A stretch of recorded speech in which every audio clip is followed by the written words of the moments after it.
Lampung tujuan Jabodetabek positif COVID-19.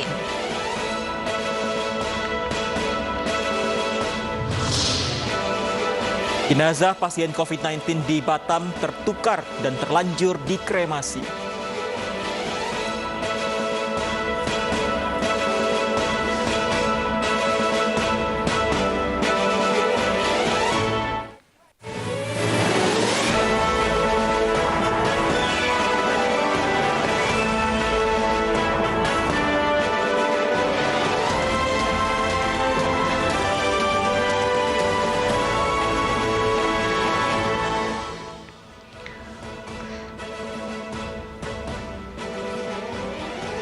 Halo, selamat siang pemirsa. Saya Fandi Hasib kembali hadir untuk memperbarui informasi Anda dalam program Aju Siang hari ini. Selain 3 informasi tadi, kami juga telah menyiapkan beragam informasi menarik lain yang tentunya sayang untuk Anda lewatkan. Dan seperti biasa, ada rekan saya Loviana Dian untuk informasi pertama. Lovi, silakan.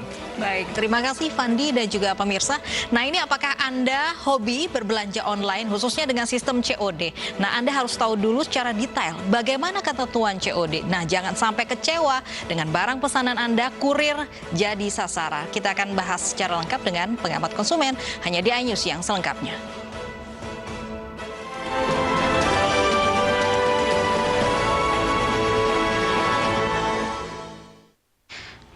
Warga desa Pausojaya, Konawe Selatan bersitegang dengan personil Brimob di sebuah lahan. Warga menolak pencabutan patok lahan yang diklaim milik mereka.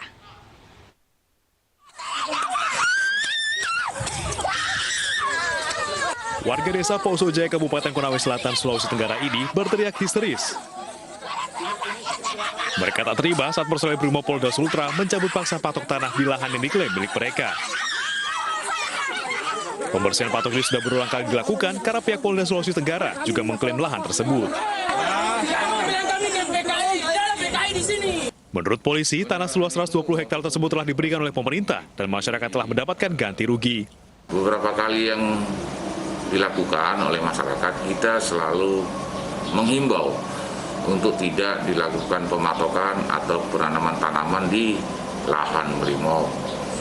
Dan apabila tetap dijalankan seperti kejadian hari Jumat, kami tetap menertibkan atau mengamankan. Namun menurut Kades Pausojaya, kepemilikan lahan sudah dibatalkan oleh MA pada 2018. Kemarin kita saya munculkan ini putusan Pak, putusan ini negara yang keluarkan, putusan ini SK 137 itu dia sudah batalkan hukum negara dan ada putusan Mahkamah Agung dan mereka tidak mau terima itu, mereka langsung bongkar, nggak tahu itu putusan dari mana, mereka tidak tahu. Ini kan tidak bisa kita contoh. Dari Konawe Selatan, Sulawesi Tenggara, Muhtarudin, iNews melaporkan. Seorang perawat di Cianjur, Jawa Barat ditusuk suaminya sendiri hingga meninggal dunia. Pelaku membunuh korban karena menolak digugat cerai oleh korban.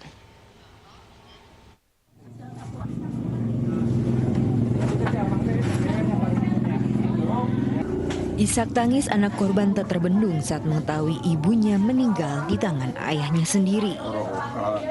Korban yang merupakan perawat di Puskesmas Kecamatan Mande, Kabupaten Cianjur ditusuk dengan senjata tajam oleh pelaku yang tak lain suaminya sendiri. Korban akhirnya meninggal karena kehilangan banyak darah. Setelah beraksi, pelaku langsung kabur, namun akhirnya menyerahkan diri ke pihak berwajib. Keluarga korban mengaku sebelumnya pelaku sempat beberapa kali mengancam korban. Menurut polisi, pelaku membunuh korban lantaran pelaku menolak digugat cerai oleh korban. Mereka ini memang ada permasalahan keluarga karena korban ini sudah bisa ranjang dengan pelaku, walaupun mereka secara aturan hukum belum bercerai. Nah, kemudian karena suaminya ini tidak terima mau diceraikan oleh istrinya, dia mendatangi istri tersebut dengan membawa sebuah pisau. Pelaku dijerat undang-undang berlapis dan KDRT dengan ancaman hukuman seumur hidup atau hukuman mati. Dari Cianjur, Jawa Barat, Muhammad Andi Iksan, iNews melaporkan. Polisi meringkus 75 orang terkait prostitusi online di hotel di Jakarta Barat. Dari penangkapan, diantaranya terdapat 18 anak di bawah umur. Di kawasan hotel Jakarta Barat, polisi mengungkap praktek prostitusi online yang meringkus 75 orang. Polisi mengamankan di antaranya 18 anak di bawah umur. Beberapa tersangka melakukan praktek prostitusi dengan cara menjual secara online di aplikasi chatting dengan kisaran harga Rp300.000. Pelaku dijerat Undang-Undang ITE dan pasal tentang perlindungan anak terancam 10 tahun penjara.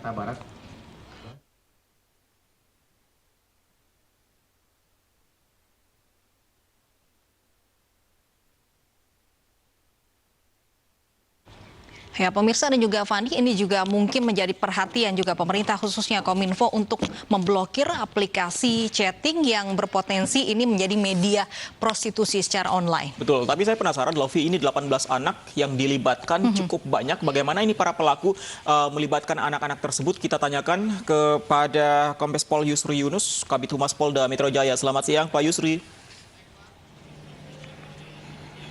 Selamat siang, Mas Pandi. Ya, Pak Yusri, bagaimana pelaku ini melibatkan 18 orang anak? Kemudian apakah ini termasuk pelajar atau bagaimana, Pak? Terima kasih. Jadi memang ada 18 anak di bawah umur yang kita temukan. Dari 75 orang yang kita amankan di 2 lokasi, di 2 hotel di daerah Jakarta Barat, ya, sekitar tanggal 19 sama tanggal 21. Ada 2 sudah kita tetapkan sebagai tersangka. Inisialnya adalah AD dan AP yang merupakan mucikarinya. Yang lain ini sementara masih jadi saksi, sementara yang wanitanya khusus anak kecil ini kita jadikan, kita anggap dia sebagai korban lah ya. Ini sudah kita titipkan, ada sekitar 13, 7 di P2 TP2A, kemudian di Yayasan Handayani juga dititipkan 6, sisanya kita kembalikan kepada orang tuanya. Jadi memang anak-anak ini semuanya anak-anak yang ada yang pelajar, ada yang memang sama sekali sudah berhenti sekolah dan khususnya di bawah umur. Bagaimana modusnya mereka, para pelaku-pelaku mucikari ini yang merekrut mereka, termasuk joki-joki yang ada. Mereka pertama ini berkenalan di tempat nongkrong-nongkrong biasa. Kemudian setelah itu pendekatan, bahkan dipacari mereka. Dipacari kemudian ditawari untuk tidur di hotel tersebut bersama-sama. Untuk membiayai mereka ini kemudian dirayu, kemudian para wanita-wanita ini yang kemudian dijual melalui satu aplikasi MyChat. Mereka menyebarkan foto-fotonya dengan tawaran sekitar 300 sampai 500 ribu kepada hidung belang. Nah, inilah yang kemudian informasi ini kita dapat.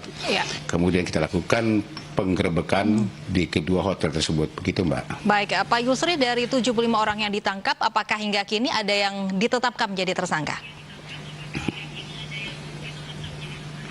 Ada 2, Mbak. Kami sementara ini kami tetapkan 2 orang tersangka, mucikarinya yang memang otak daripada kegiatan ini. 2 itu adalah inisialnya AP dan AD. Kami masih mendalami terus apakah kemungkinan ada yang lain. Karena mereka ini semua kan memang pertama tinggal di hotel tersebut. Jadi pemilik hotel memang sudah kita lakukan pemeriksaan, kami masih apakah ada unsur-unsur keterkaitannya mereka semua masih kami dalami semuanya.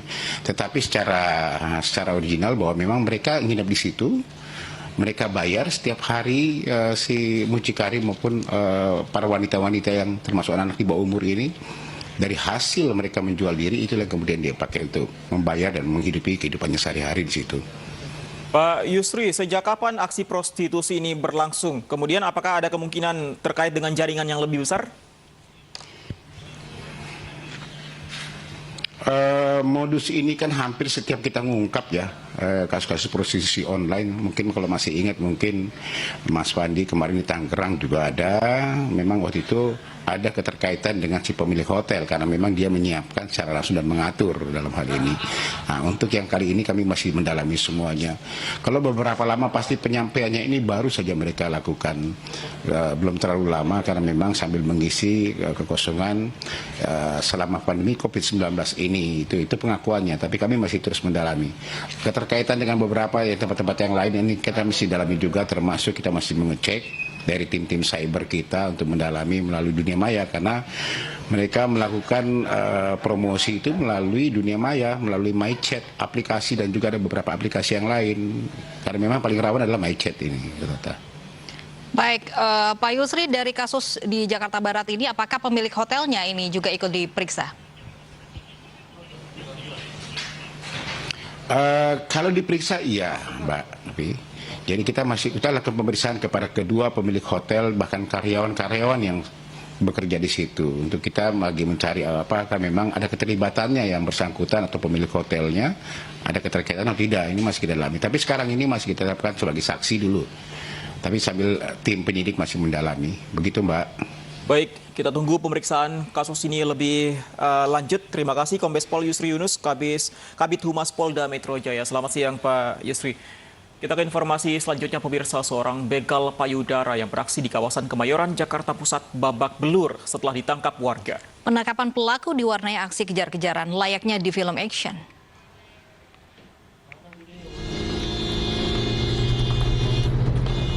Inilah video yang direkam pengendara mobil saat mengejar pelaku begal payudara di kawasan Kemayoran, Jakarta Pusat yang viral di media sosial. Di posisi jalan yang sepi, pengendara mobil berhasil memepet pelaku hingga pelaku terjatuh. Iya, gue ngaku. Terus tadi kenapa nggak jujur? Bang. Situ nuduhnya jambret.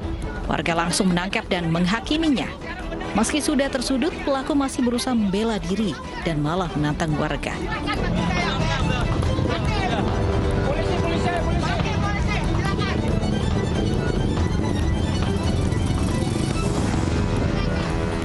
Peristiwa begal payudara ini terjadi pada Minggu pagi. Korban adalah S, wanita parubaya yang tengah berolahraga sepeda.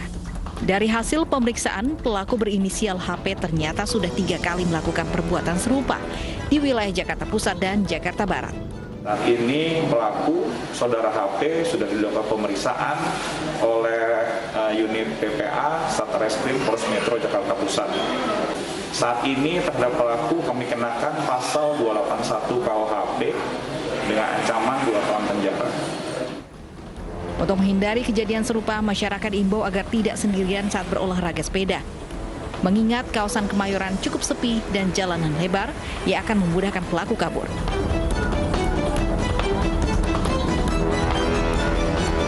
Dari Jakarta, Rani Sanjaya, iNews melaporkan.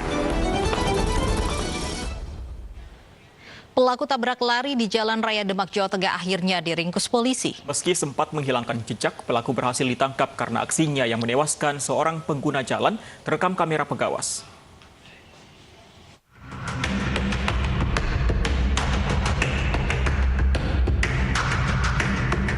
Inilah detik-detik Abdul Munif, 50 tahun, warga desa Weding, Demak, Jawa Tengah, ditabrak mobil hingga tewas di tempat.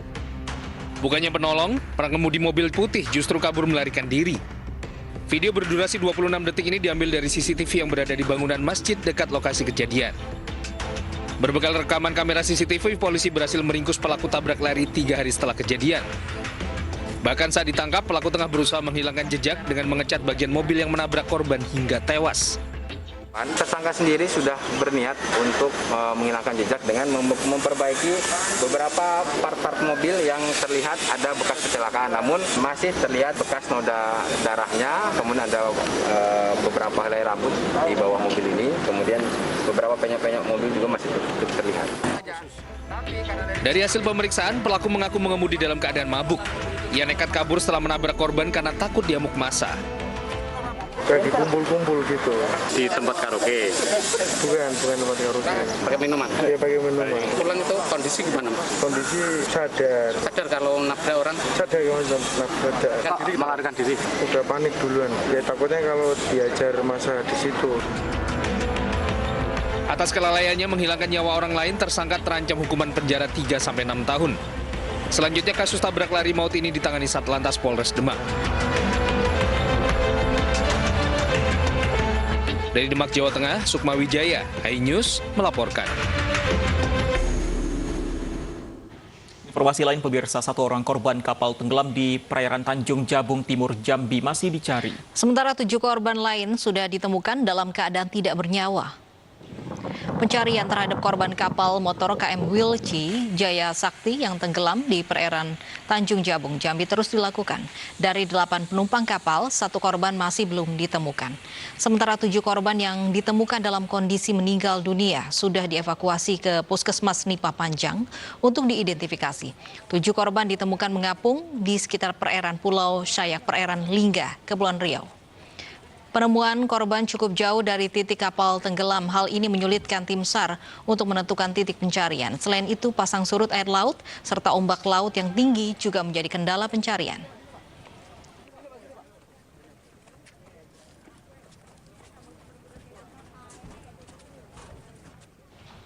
Untuk mengetahui perkembangan pencarian korban yang masih hilang sudah bergabung bersama kami Kepala Basarnas Jambi ada Pak Ibnu Haris Al-Hussein. Selamat siang Pak Ibnu. Selamat siang Mbak. Baik, hingga hari ini bagaimana proses pencarian korban Pak? Ya, jadi untuk sampai dengan hari ini kita sudah berhasil menemukan 7 korban dan 8 korban kita cari. Masih ada 1 korban lagi yang masih dalam pencarian yaitu nama Berliana atau Mei. Dia 12 tahun, warga Pak Panjang. Jadi untuk hari ini kita mengerahkan 2 unit bot pencari. Yang pertama DIK 02 dari Basarnas Jambi dan juga 1 unit bot patroli dari Polair dari Tanjung. Untuk area pencarian sendiri kita berfokus pada seputaran Pulau Berhala karena berdasarkan arus laut dan juga angin dan juga hasil penemuan korban kemarin kita perkirakan 1 korban ini tidak jauh dari Kepulauan Berhala. Demikian Pak.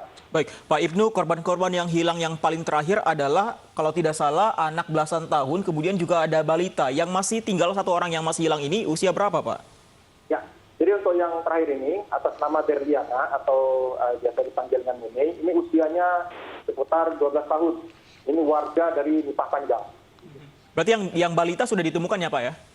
Ya, kemarin kita temukan yang balita itu pada pukul 9.45 sekitar 13 nautical mile arah barat laut dari lokasi kejadian kecelakaan. Saat ini apa saja kendala pencarian Pak Ibnu? Ya, jadi untuk kendala di lapangan, seperti saya sampaikan sebelumnya, itu yang pertama adalah di pagi hari itu kita mengalami kabut hingga jarak pandang cukup terbatas. Kemudian juga di siang hari kita akan mengalami pasang surut yang sangat signifikan. Jadi ada beberapa kali kapal kita mengalami kandas dan juga ombak di lokasi kejadian cukup lumayan tinggi, sekitar 2 sampai 2,5 meter. Baik, Pak Ibnu, kemarin ada rencana pemeriksaan atau minta keterangan dari kapten kapal. Sejauh ini sudah ada keterangan dari kapten kapal? Ya, mungkin ini kalau untuk keterangan dari kapten kapal itu lebih ke kepolisian untuk pemeriksaan lebih lanjut. Baik, terima kasih Pak Ibnu Haris Al-Hussein, Kepala Basarnas Jambi sudah bergabung bersama kami di Anyus Siang. Diduga keracunan makanan, puluhan warga Muktisari Banjar, Jawa Barat harus dirawat di puskesmas dan rumah sakit. Polisi sudah mengambil sampel makanan untuk diperiksa.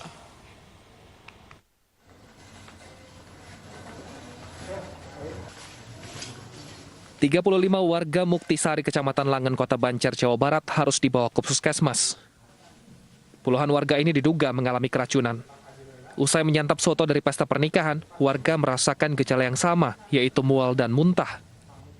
Ibu makan apa, Bu? Makan soto. Soto. Itu sama di 2 tempat soto? Iya, 2 tempat makan soto. Terus yang dirasakan apa, Bu? Mual, sebab yang langsung muntah. Beberapa korban dirujuk ke IGD RSUD Kota Banjar untuk mendapatkan perawatan intensif. Sementara kepolisian Kota Banjar sudah mengambil sampel makanan untuk diperiksa di laboratorium. Kasus ini ditangani Polresta Banjar untuk memastikan penyebab keracunan. Dari Kota Banjar, Jawa Barat, Acep Muslim, iNews melaporkan. Diduga melanggar protokol kesehatan, video hajatan yang menghadirkan penyanyi Dewi Persik di Kudus, Jawa Tengah viral di media sosial. iNews Siang akan kembali sesaat lagi.